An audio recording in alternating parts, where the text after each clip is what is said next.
It's a huge problem. According to the CDC, since 1999, the number of overdose deaths involving opioids has quadrupled and in many cases is underreported. We have a lot of people say, oh, they choose to be addicts.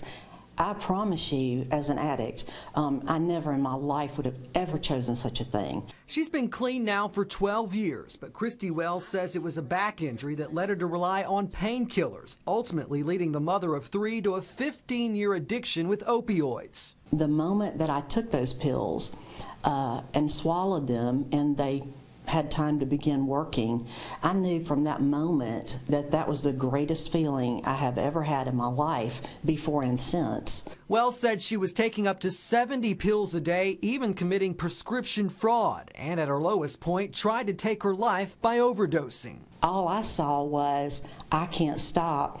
My children deserve a better mother, and they did. Mobile Fire Rescue answers overdose calls daily. When it comes to the opioid epidemic, they urge family members and friends to intervene before it gets out of control. Unfortunately, on some of the calls we've been on, it's gotten to the point where it is too late. You know, it's an unfortunate situation that, you know, this problem starts well before someone ever calls 911. For those wanting help, the Drug Education Council offers prevention, intervention, and recovery support.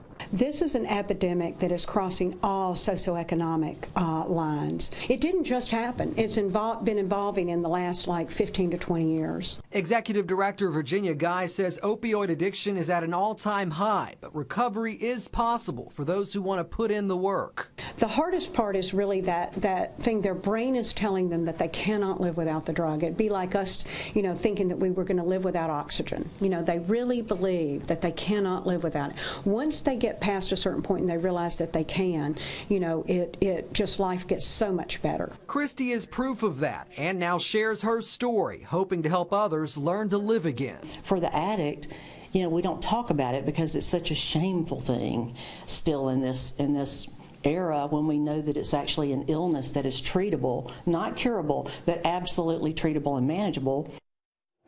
Now, if you or someone you know is struggling with opioid addiction, the Drug Education Council serves residents in Mobile, Baldwin, Washington, and Clark counties. In the newsroom, Lee Peck, Fox 10 News.